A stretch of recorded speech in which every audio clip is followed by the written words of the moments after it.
All right, let's go ahead and get started. Welcome everyone. If you're just dialing in, thanks for joining us today for our webinar to discuss the case for a Pan-American ecosystem. My name is Melissa Geringer. I oversee corporate communications for Resilinc, and I'll be going over some quick housekeeping prior to getting started. First, we're going to be doing a Q&A at the end of the webinar, time permitting, so please use the question tab to send in your questions, and we'll do our best to get to them today, or we'll follow up with you after. We'll also be recording the webinar and making it available as well as the slide deck, so we'll send that out to you after the broadcast. And with that, I'd like to introduce our three speakers today. A warm welcome to Bindiya Vakil, the CEO and co-founder of Resilinc, Tom Linton, a senior advisor at McKinsey and former chief supply chain officer, and Dale Rogers, who is a leading professor of supply chain management at Arizona State University. Thanks so much for the three of you for being here today, and Bindiya, I'll hand it off to you.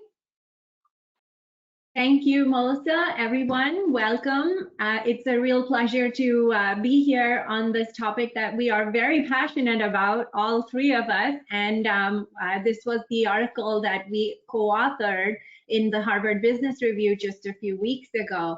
So thank you, Tom and Dale, for agreeing to do this webinar and sharing your thoughts with all of us live.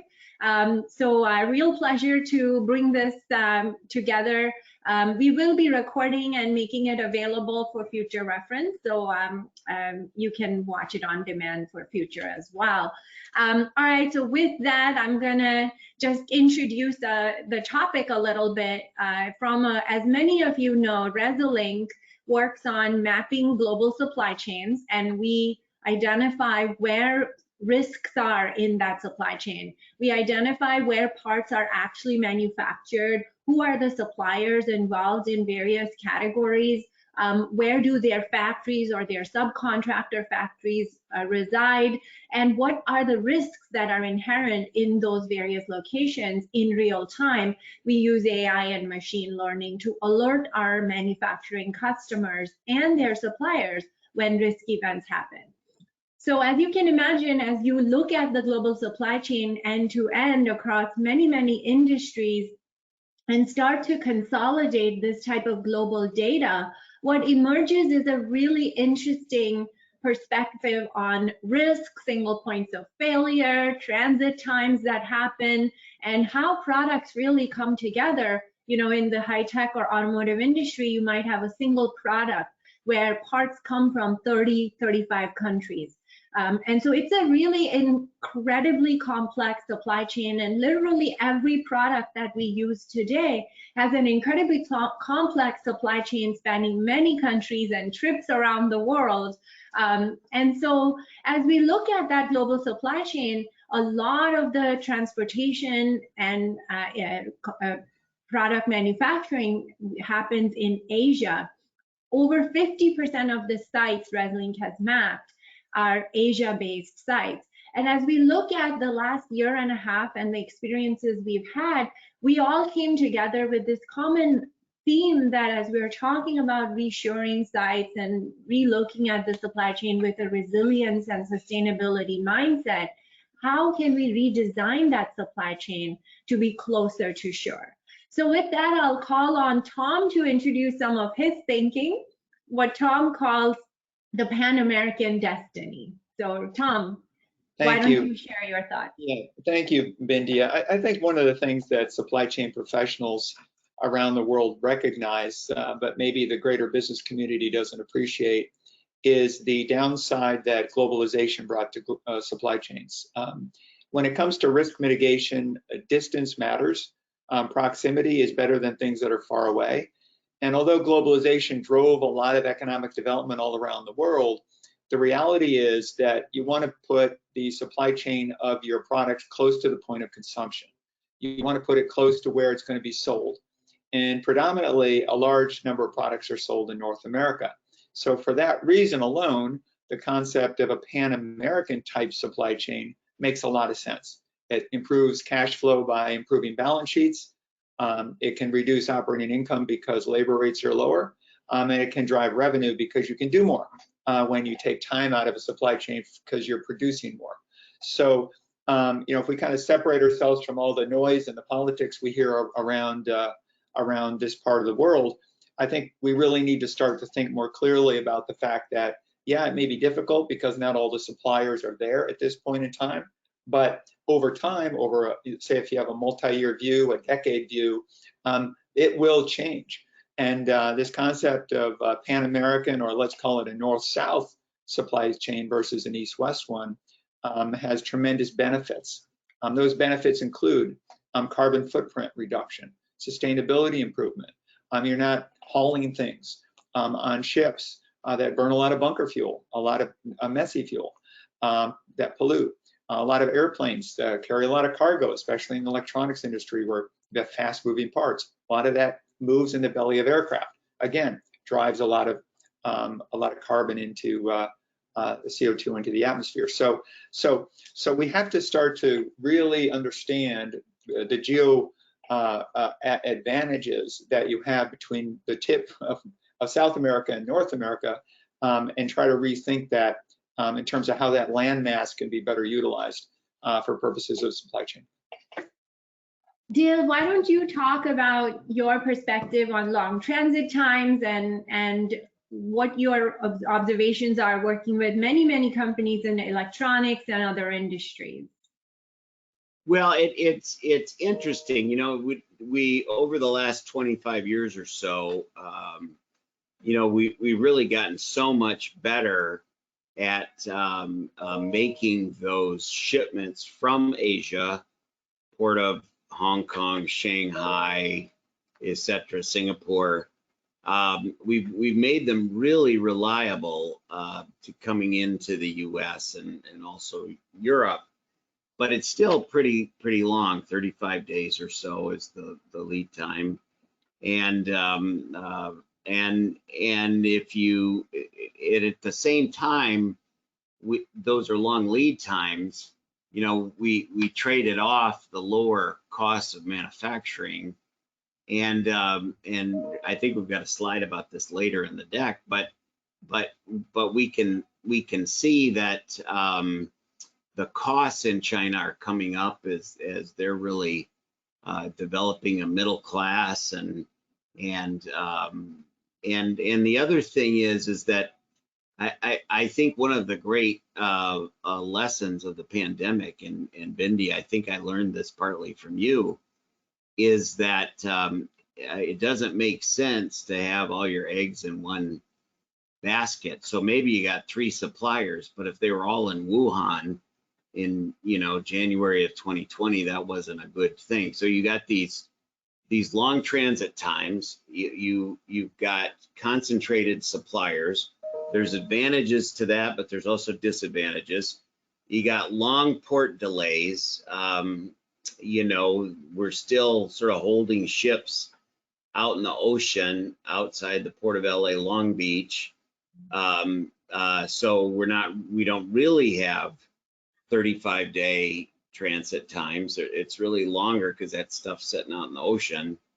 And as the slide says here, you have a lot of cash tied up into inventory, which was already kind of happening because of adjustments in, and I'll make this really short, but adjustments in how we do distribution in the US, where, you know, for the last 30 years, old professors like me, I was a young professor 30 years ago, but now I'm old, we're telling, you know, we wanted to consolidate distribution centers and just have 4 or 5 for the US. Well, now we're moving distribution centers closer to the consumer. That actually has dramatically increased the cash tied up in inventory. So you got to look for ways to sort of ameliorate that. And those long transit times aren't helpful. And I think a lot of companies are really rethinking the reliability of those long supply chains, and there are some political issues. You know, we don't have to talk about them today. I think everybody knows what they are, but there are some real serious political issues, and it makes sense to really look at other ways to get you know, reasonably cost products and services.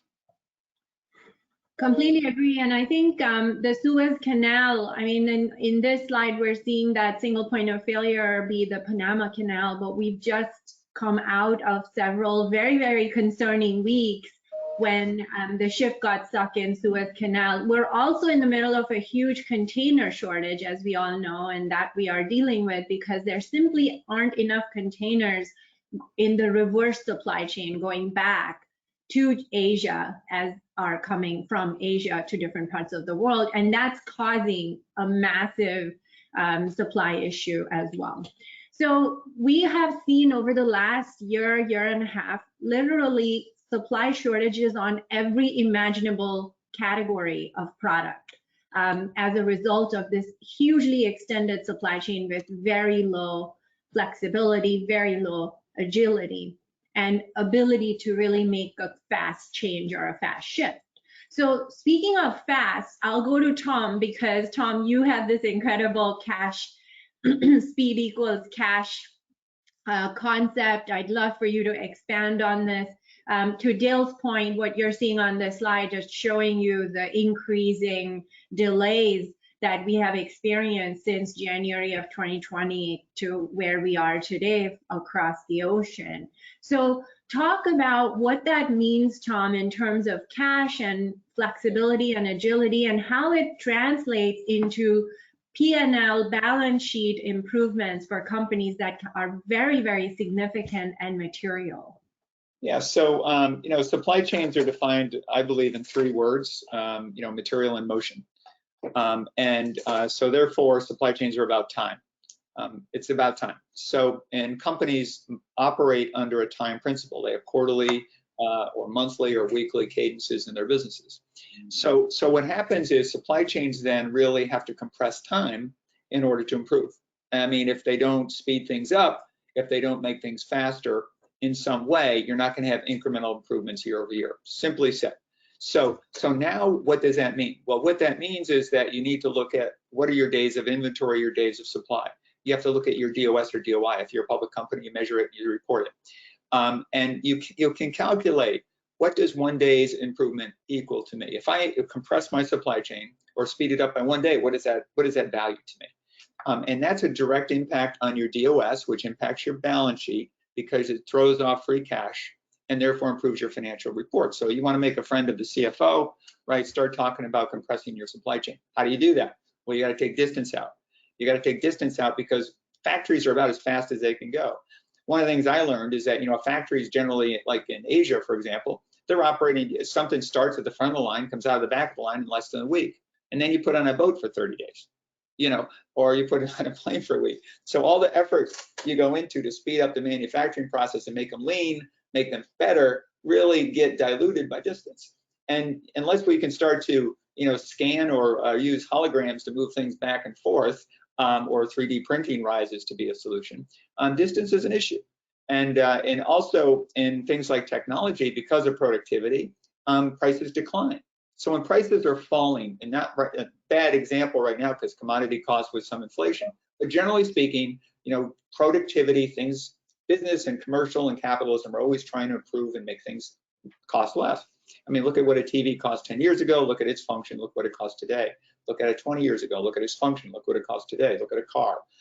Amazing improvements in productivity and cost. That means that if your supply chain's faster, you're actually preventing yourself from absorbing higher cost products in things that you build. So for example, on January 1st, if you buy something in the electronics industry and you build it on April 1st because it's been on the ocean, you build the final product, you actually could buy it on April 1st for a lower price than you could on January 1st. So in other words, there's a direct income statement linkage between the speed of your supply chain. And third, and this one's probably the most obvious, the faster things go, you can produce more in the same period of time. So therefore revenue goes up. And if revenue goes up, you can also make the case that customer satisfaction goes up because people like to get things faster.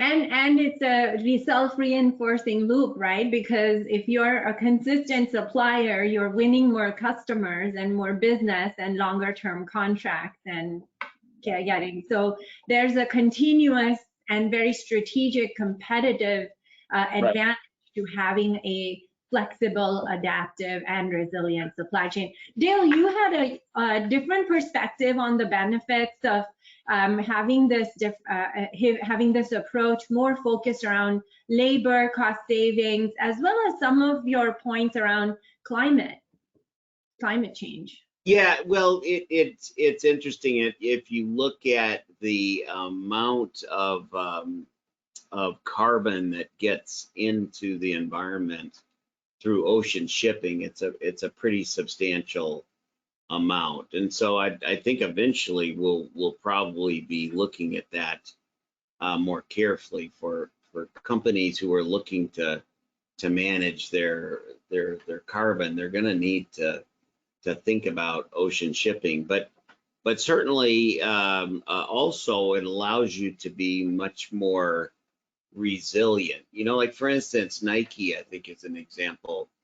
Nike, who makes a lot of stuff in Asia, they have some products that need much shorter lead times.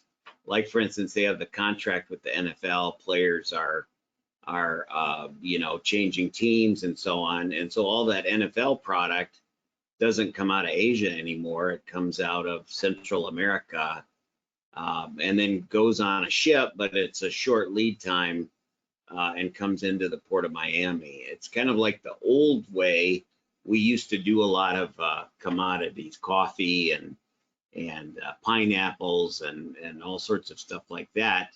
You know, a lot of that stuff came out of Central America and South America.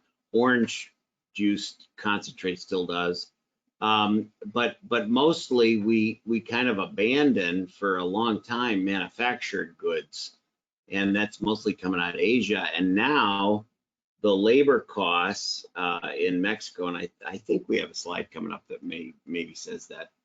The labor costs in Mexico and certainly in Central America are more than competitive with China as they become more of a sort of first world power and have a middle class and so on. So it's and when you pile on the political stuff, you know, you need to hedge your bets. You can't just be totally sourced in one place. It doesn't really make sense anymore. You could move out of China and go to Vietnam or one of the other places over there, but you can't replicate the size of that Chinese manufacturing base. You certainly can't do it overnight very easily. And so firms are really thinking about, you know, because of the last 10 years and all the supply disruptions that you guys track at Resilinc, Bindiya. You know, I love that chart that we're not going to show today, I don't think, but that chart with the number of factory fires and all that stuff. I always get excited when it comes out every year, and it's an amazing amount of supply chain disruptions that we used to not really see as many. And then of course the worst disruption was the pandemic that it doesn't, you know, is it over? Is it not really over? It doesn't seem like it is. And so firms are thinking, man, we gotta really hedge here because we can't afford to be so clustered just in one area. You can't be in Wuhan only. Yeah, no, and Dale, something you said was really important. What you talked about was we did actually consider Central and Latin America a key source for various commodities, particularly agriculture. And actually, the US invested and led the investment for the current existing Pan-American highway that has already been built. And that starts, as you can see on this chart, it starts all the way from Prudhoe Bay in Alaska, goes all the way to the end of South America, and it traverses that entire continent. In fact, it's the longest road trip, if I'm not mistaken, with only the Darien Gap, which is the 100-mile forested area that is not currently covered by a land route. So what our vision is, here's the challenge, right? Even though we have historically sourced food, apparel, and other things from Central and South America, we still continue to ship all of that via ocean. So there, when you ship via ocean, you're competing with freight coming out of Asia at the exact same port. So the ports become that single point of failure. When here we have an existing land transportation network, yeah, it's old. It can certainly be leveraged with a more industry focus and investment further enhanced and strengthened. And that's our vision, that there is a land-based transportation network connecting the continent. So it supports this vision that we have of a speedy, agile, completely land-based, and very resilient, I might add, transportation network. So I'll ask Tom to talk about that in the beginning. Just your thoughts, Tom, on what are some of your observations leading supply chain as this Chief Supply Chain Officer at Flex and other companies, what your experiences were, and to some extent what you wish you had as the CSCO. Well, the struggle is, you want to have your products FOB, the finished product on board, finished good, at the point of consumption. You want to have it near the customer because products get more expensive as they get built. So, you might have a $1 part that turns into a $100 finished good. So you want to have, from an inventory carrying cost standpoint, you want to have those things close to the point of consumption because the cost of carrying the inventory is highest at the end when it's expensive. So what that means is the case is for finished goods near factories. What happened over the last 30 years is those factories got built and predominantly in Asia. And they did that because of labor arbitrage. Cost of labor was lower, so therefore people built factories over there because you have to create a lot of cash to offset every dollar's worth of profit because profit is again the end game, and you want to get a return on that investment. So this is the return on invested capital. So you end up with this play where, okay, I'm going to go there because the cost is so much lower, and I will take significant profit gains over the value of my cash. Because if I can make 10% on my money in China and I can only make 2 or 3% in a bank, well, I'm going to go invest my money where I can make it more because of the return I get on my investment in a manufacturing plant there. Well, the tables are starting to turn. They haven't fully turned, but labor costs have climbed now in places like China, where Mexico's direct labor cost is lower than China. China has a productivity advantage. China has a lot of advantages because they've invested in automation. Their capabilities have climbed. So you still have this distance issue. That's because China continues to thrive and do well. It's fantastic, and I believe that China should have the same mindset that I'm talking about here with Pan America, because they need to build in China for China. They don't want to be hauling things across the ocean. They don't want to be flying things from everywhere. And so the same is true there. And this is just making supply chains work more efficiently, which is professional supply chain leaders' responsibility. And somehow the word supply chain problem became a verb last year. Because it became one word, supply chain problem. If you open the Wall Street Journal every day, supply chain problem. And I think a lot of that had to do with the fact that things were just strung out. And when you started to have disruption, you start to have what's called a clear to build problem at your factory. You don't have everything you need, so therefore you can't build it, or it starts to back up. You miss one, you miss the tires for the car, you can't build a car, even though you got everything else. So that's the magnitude of the supply chain problem. It has to do with, getting all your suppliers aligned and in order so that you can actually build something where you need to build it. Absolutely. And Dale, I think if you can add to what Tom's talking about, particularly with a focus on, what are some of the challenges when you have this nearshored supply chain, in theory, connected by land, but they are continuing to leverage ocean. So what do you see as the enhancement or improvement? Well, actually, the folks that are watching this, you're going to see a great show. There was a show, and I watched it during the pandemic. It was called All the Way Up, and it was a couple of guys on electric Harley Davidsons, starting out, and I don't know how to say it, Ashua, Argentina, right at the tip of Argentina, and driving up to Los Angeles. And one of the guys was Ewan McGregor, who is, you know, to me, Obi-Wan Kenobi. And it took them a couple of months. It was a longer, you know, they were on electric motorcycles, and brand, you know, Harley is just introducing those now. And so there was some issues and so on, but still it took a very long time because that infrastructure isn't that good. So there is a road. It's not a great road, certainly not in certain places. And there's also a lot of movement in and out of different countries, and the borders are not as seamless as they are in other parts of the world. It's not necessarily, so that has to be solved. There needs to be better infrastructure. There's very limited infrastructure. You know, one of the things about the Eisenhower interstate system in the US, that it goes all different ways, you know, it goes north, south, east, west. And we don't really have great solutions coming out of South America, Central America, and really the rail and road system. A lot of logistics professionals believe that they're overtaxed. This is a big issue in Mexico, that the roads and rails are really overwhelmed, and so the most reliable way is to bring it, you know, around one of the sides, east or west, via ocean.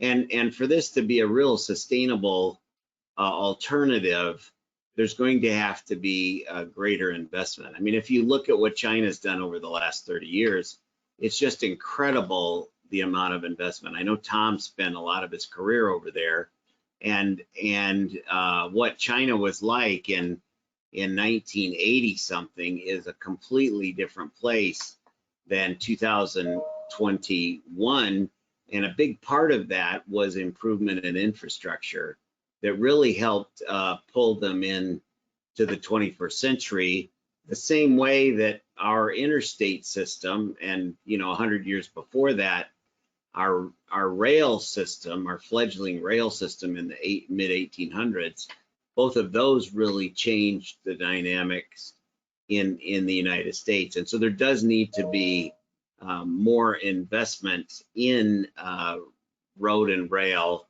in order to make that sort of land bridge up from South and Central America more usable.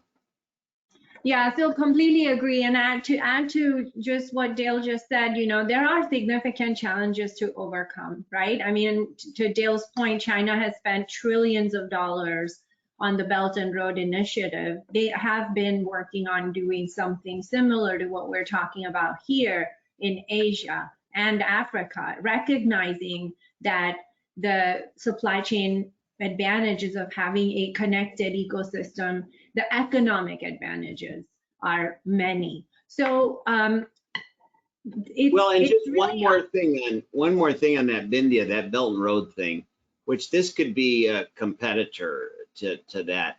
You know, China realizes that their labor costs and their costs are getting higher.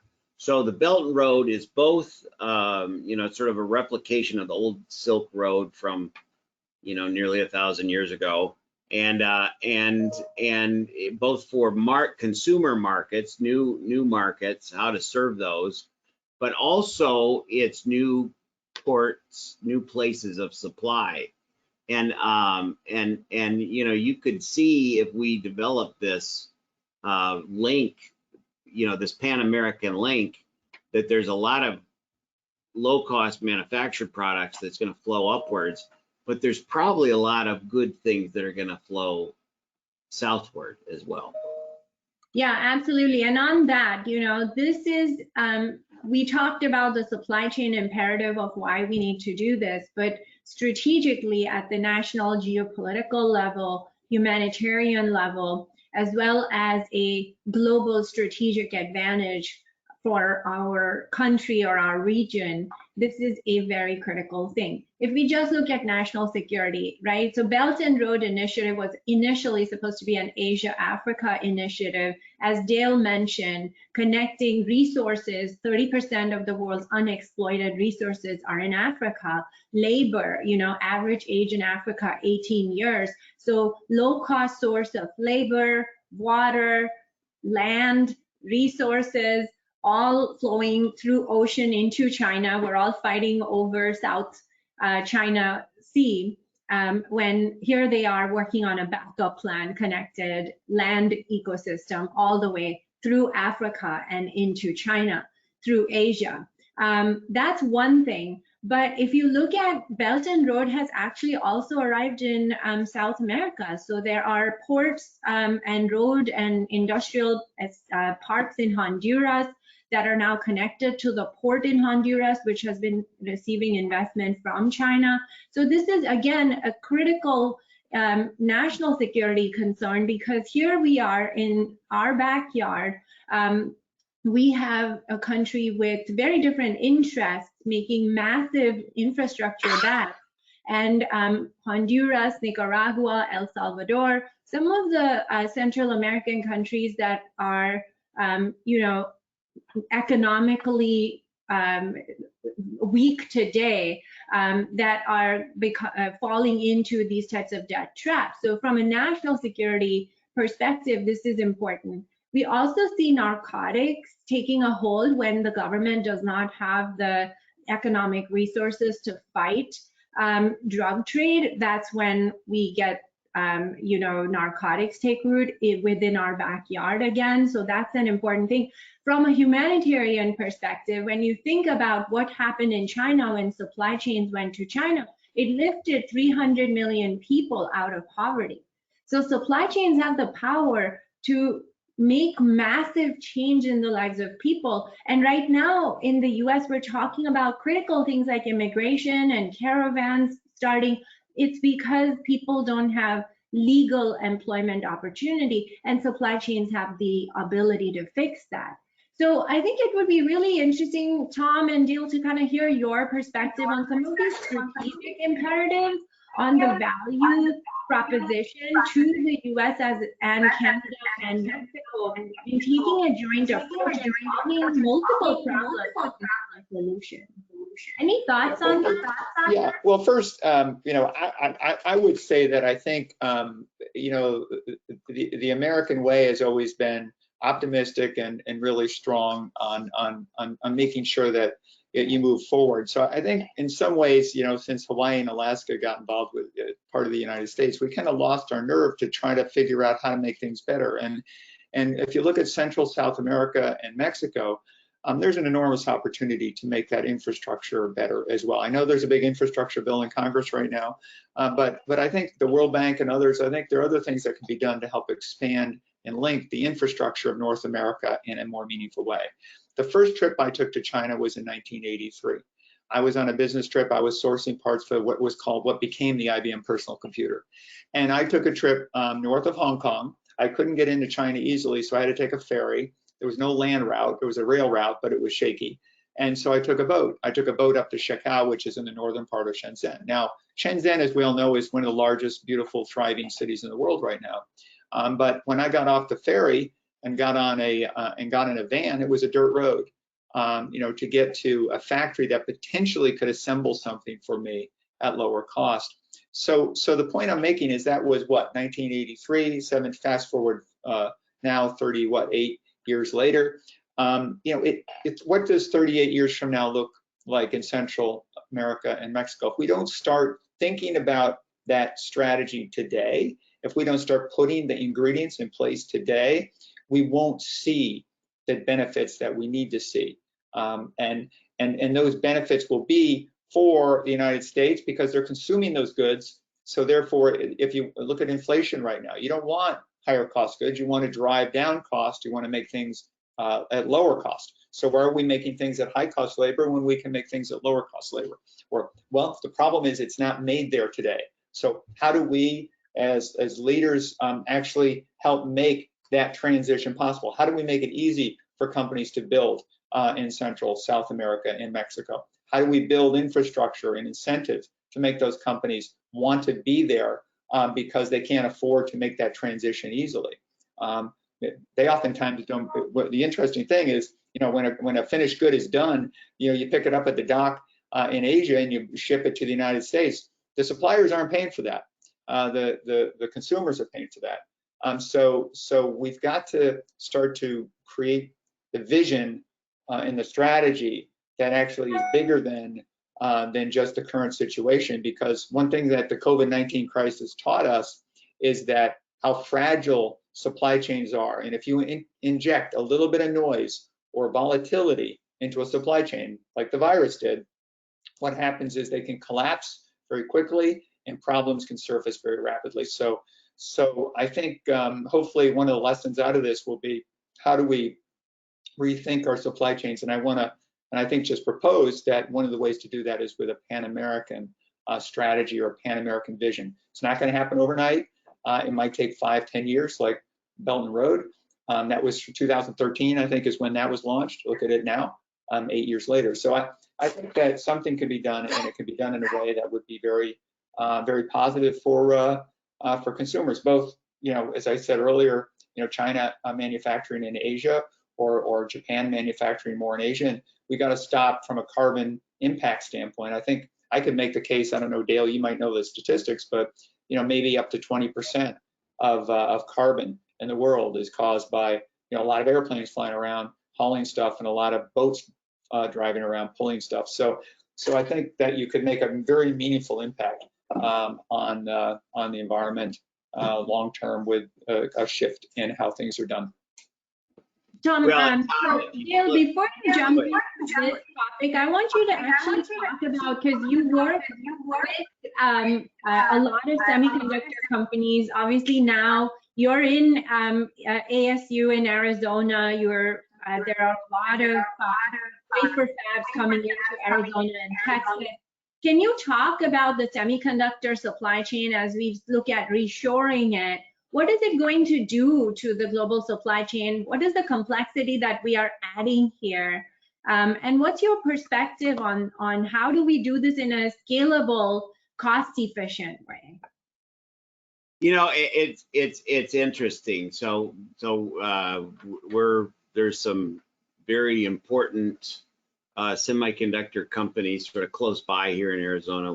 We're kind of hoping that more and more will move down from where you live down to Arizona. That's kind of our hope here.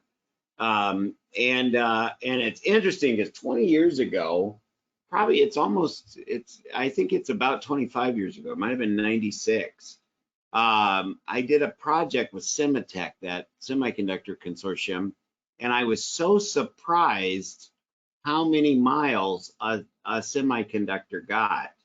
They literally got to go around the world. I remember thinking, man, I wish I could, go around the world like a semiconductor does, because, you did the fabrication, which is a huge investment, maybe $10-20 billion for a new fab, depending. We're getting one up here in North Phoenix. TSMC is coming. They're going to hire a lot of people, and they're putting a fab in, and then there's assembly and test, and you put the black stuff on it, and the leads, and it just moves around the world constantly. A lot of semiconductor companies in Europe and the US do not like to put the fab in China because of intellectual property issues. Yeah. And so the fab is not necessarily driven by labor costs. It's driven by the fixed costs of putting the thing in. I mean, a new fab is a little bit of manufacturing and a whole lot of great air conditioning, truthfully. So it's the fixed cost. So I think that you could move a lot of the sort of downstream manufacturing. After you get the silicon wafers, you turn them into the sort of raw chips, And then there's a continual process where it goes downstream and then they turn into actual real product. You could move a lot of that to low cost places. And there's already some of that in places like Puerto Rico and Brazil and so on. And you could really see how we could sort of decrease the amount of time, because I remember that thing 20 years ago, it really hasn't changed that much, how much lapsed time there is in making a semiconductor. And here we are right now in the greatest semiconductor shortage that I remember, and I'm an old guy. And part of the problem is that lead time, and you know, a lot of other reasons too that we don't have to talk about today, but if we could collapse that lead time, and that's very, as Tom was talking about, cash cycle, that's very expensive inventory. You know, a semiconductor, a microprocessor from TSMC or Intel, you know, they're more valuable than platinum. I mean, it's really high value stuff. And if we could compress that time, the other thing, and then I'll stop talking about it, way too many of the world's semiconductors are manufactured in Taiwan. And so there is a political liability there that makes people nervous a little bit, because there is way too much concentration. I heard from somebody from Intel the other day that their estimation is that 70%, now that sounds high to me, but 70% of the world's semiconductors are being fabbed in Taiwan. That's pretty high. Yeah, so I completely agree. So I think what Dale said here was really something you said was important, which is that the current semiconductor supply chain is back and forth multiple times. And that problem doesn't go away if you reshore and nearshore to the US, because the contract manufacturers that use the semiconductor are going to be in Asia still.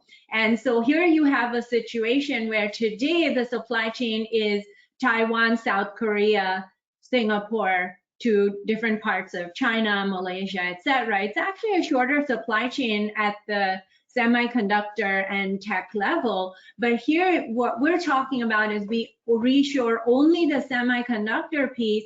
What ends up happening is you have a semiconductor that is coming from Arizona, going to Malaysia, going through final assembly, getting shipped back to the US for final consumption. So you've actually increased the time and the cost of that supply chain. So by having that supply chain near-shored into Central and South America, where, by the way, Resilinc does a lot of supply chain mapping. So I've got a slide that actually talks about how much of the electronics manufacturing has been established in Central and in South America, in particular, Brazil in particular, as you can see here, many suppliers for more advanced manufacturing across tech, medical device, pharma, and other industries, industrial and other products.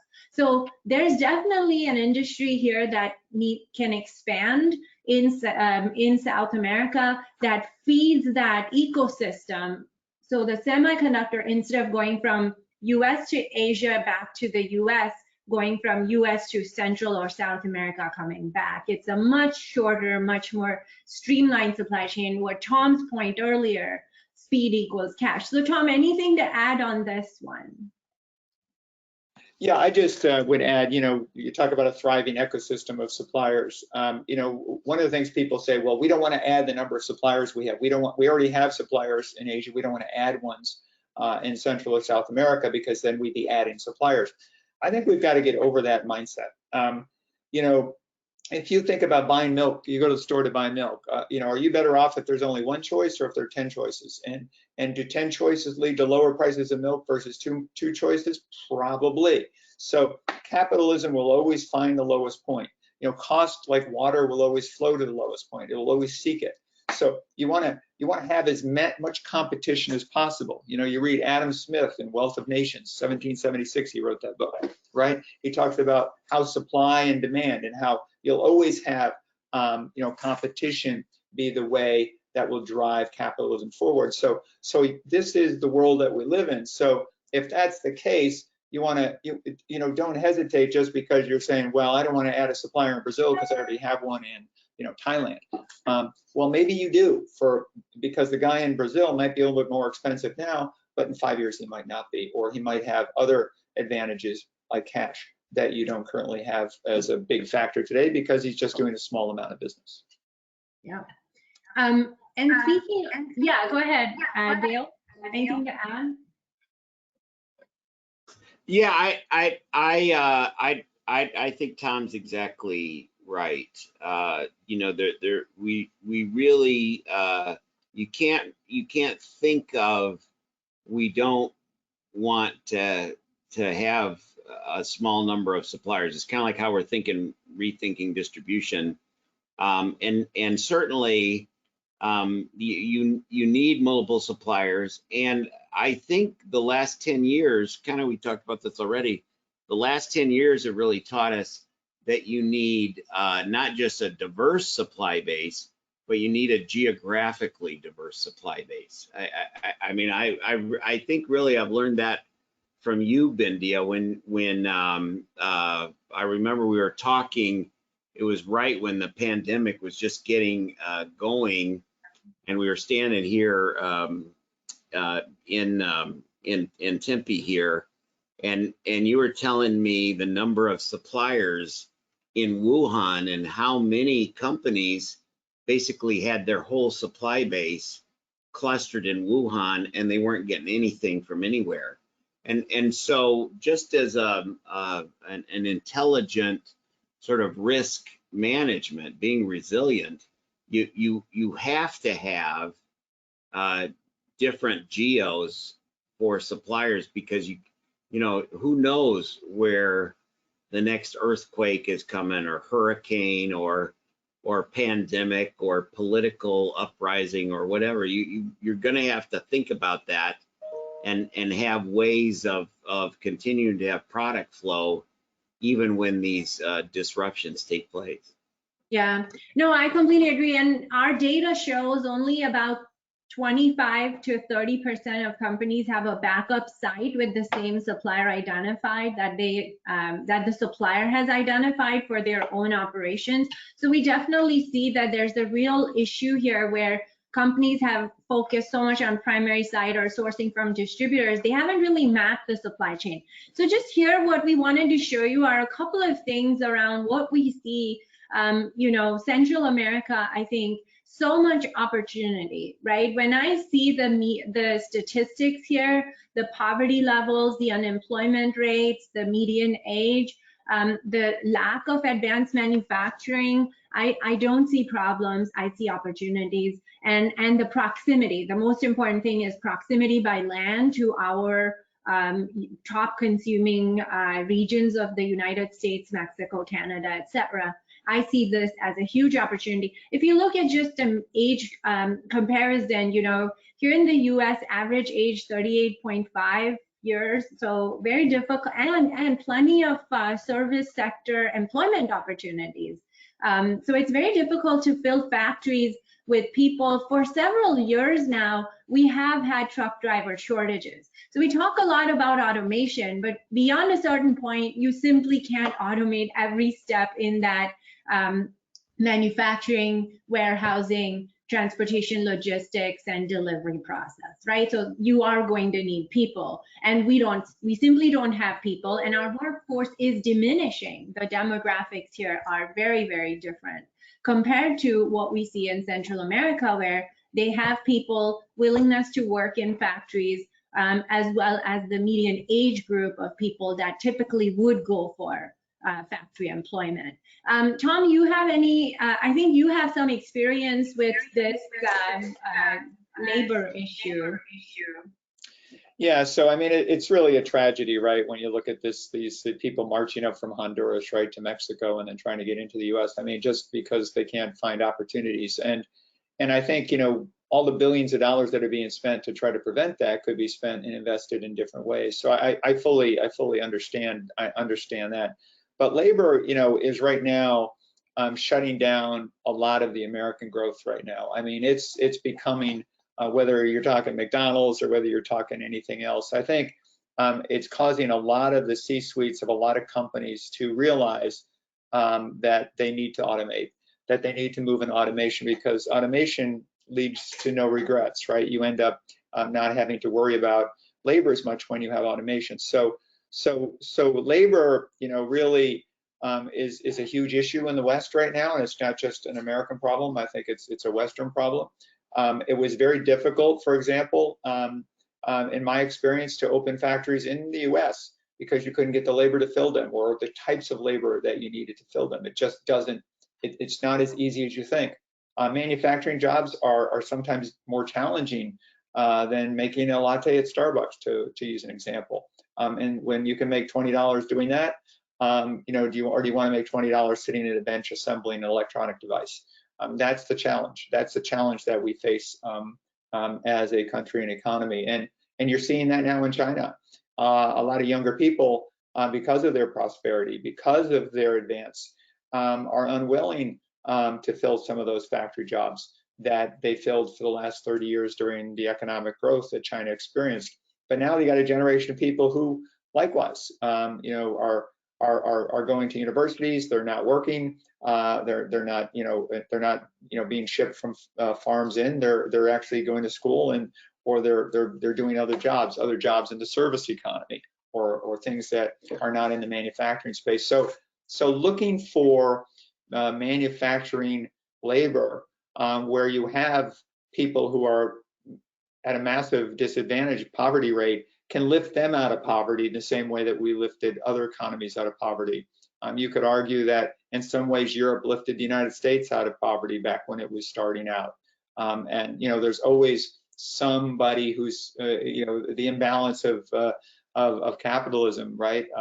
It does cause certain people to pull and work on others. My ancestors, were from Ireland and places like that, and they left because they were starving to death and they had to come to the United States to find employment. So I think, that kind of mindset, I don't think the supply chain problem is small. I think the problem is our vision's not big enough. We need to have a bigger vision about what's possible, a bigger vision about what is good for the environment, what's good for the economy, what's good for people.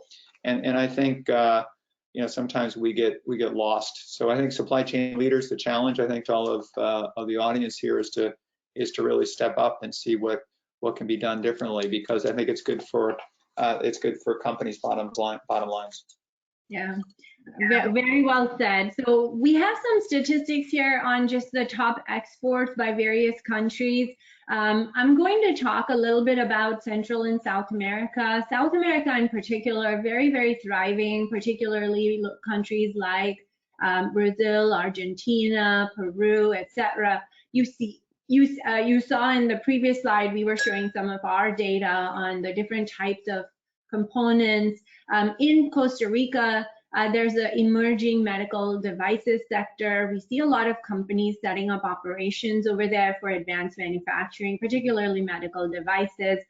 So we're definitely starting to see emerging interest, but I think there's a tremendous opportunity today, and looking ahead, to really accelerate what the food and apparel industries have experienced, particularly in Central America, learn from them and set up the supply chain and piggyback on the system and infrastructure already developed. I think what the big opportunity here is that when you think about, apparel, food, margins are generally very low. When you start thinking about pharma, high tech, semiconductor, and these other industries, what becomes really interesting, the margins are higher, so companies have more interest in really investing in the community and in the infrastructure of the region and bringing the level up, which then creates that network effect where more companies can then start to come in. Brazil, Dale, you partner with a lot of education institutions, so that Brazil, Argentina, very, very strong education, universities, and the infrastructure of educated people availability of educated people is actually really, really solid in these regions. I want to, yeah. Can you go back to that last slide just quickly? Yeah. I think this tells such an interesting story. Look at all those things in the picture on the right. So the Central and South America, look at what all those are. They're all agricultural things. They're sewing apparel, or the one that the main export that usually is poisonous really to anybody who has to do it, who does it, is petroleum. You know, you don't see that many healthy countries who've figured out how to have an oil-based economy, truthfully. And none of these countries in the picture, of course, they do have electronic manufacturing and automobile manufacturing in some cases, but isn't it interesting what the top exports is? It's all this stuff that's fairly low-level manufacturing. It's not sophisticated manufacturing like we would see in other places around the world. And it tells you that there needs to be further investment. It tells you that the workforce may or may not be ready to do sophisticated manufacturing. But it also tells you there's huge opportunities here, because normally what happens is you start out low, and if you manage it correctly, you can move up to better things. If you look at Singapore in the 1960s, and I don't know when Tom started going there, but you know, that was a hellhole back in the 60s, and by now the sophisticated semiconductor design, which is way high, is being done there, and they've managed that, this little 20 by 22 mile country. And if you look at this picture that you put here in the slides, Bindiya, it's fascinating because nobody's making that evolution, and it would be both to their advantage and to the US if we could move some of these countries into higher level products and not just commodities.